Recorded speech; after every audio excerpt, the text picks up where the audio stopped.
Assalamualaikum warahmatullahi wabarakatuh. Perkenalkan, nama saya Naufal Rashidido dengan NIM 124305013. Assalamualaikum warahmatullahi wabarakatuh.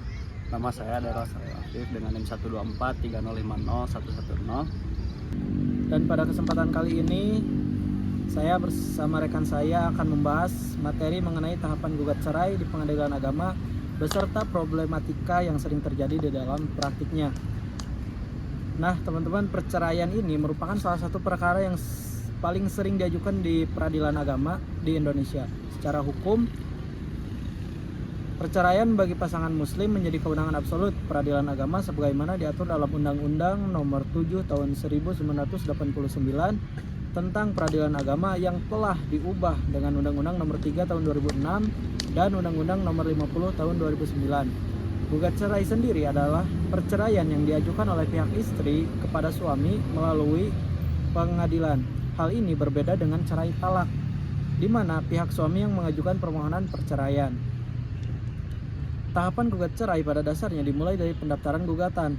Penggugat, yaitu istri, mengajukan surat gugatan ke pengadilan agama yang berwenang sesuai domisili tergugat atau sesuai ketentuan hukum acara yang berlaku. Setelah gugatan didaftarkan, pengadilan akan menetapkan majelis hakim dan menentukan hari sidang pertama. Pada tahap ini, para pihak akan dipanggil secara resmi oleh jurusita. Tahapan berikutnya adalah mediasi. Nah, mediasi ini merupakan proses wajib sebelum pemeriksaan pokok perkara dilakukan. Supaya apa? Tujuannya mediasi adalah memberikan kesempatan kepada suami dan istri untuk berdamai dan mempertimbangkan kembali keputusan untuk bercerai. Namun dalam praktiknya mediasi ini seringkali tidak berhasil, teman-teman, karena salah satu penyebab utamanya adalah konflik rumah tangga yang sudah terlalu jauh, seperti perselingkuhan, kekerasan dalam rumah tangga, ataupun masalah ekonomi yang berkepanjangan. Apabila mediasi ini gagal, persidangan akan dilanjutkan ke tahap pemeriksaan gugatan, jawaban tergugat, replik, duplik, hingga pembuktian. Selanjutnya, rekan saya akan menjelaskan mengenai dasar hukum, problematika yang mendalam, serta analisis hukumnya. Terima kasih. Saya akan melanjutkan pembahasan mengenai problematika gugat cerai di peradilan agama yang sebelumnya sudah dijelaskan oleh rekan saya. Nah, secara hukum, alasan perceraian itu diatur dalam Peraturan Pemerintah Nomor 9 Tahun 1975 serta kompilasi hukum Islam.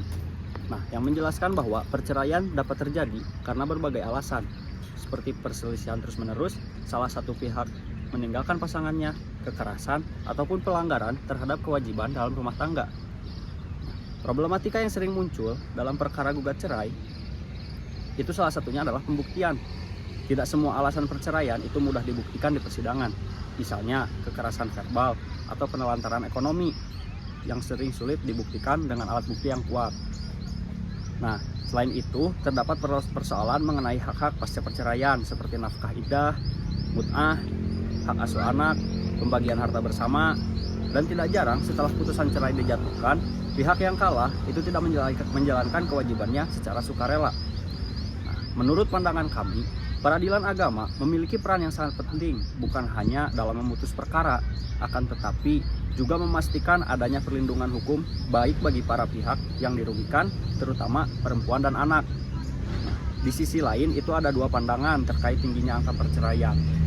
Pihak yang kontra menilai perceraian berdampak buruk terhadap keluarga dan perkembangan anak, sementara pihak yang pro berpendapat bahwa perceraian terkadang menjadi solusi terbaik apabila rumah tangga sudah tak sehat dan justru menimbulkan mudorot. Solusi yang dapat ditawarkan yaitu adalah peningkatan efektivitas mediasi, kemudian edukasi pranikah, serta penguatan mekanisme eksekusi putusan agar hak-hak setelah perceraian itu dapat terpenuhi secara adil.